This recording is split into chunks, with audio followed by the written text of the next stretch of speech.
जाइबा उठलाली चट राजा जी मोटा जाइबा उठलाली चट राजा जी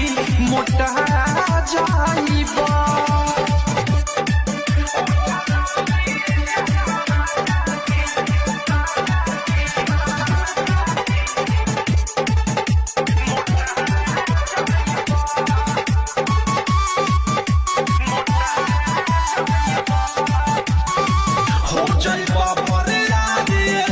छोरा होरली सारा विटामिन हमारे से मिली सटिकले तरह की राजा तोरा कहे के परी का हो जाए बाबा रे राजा खाइल छोरा होरली सारा विटामिन हमारे से मिली सटिकले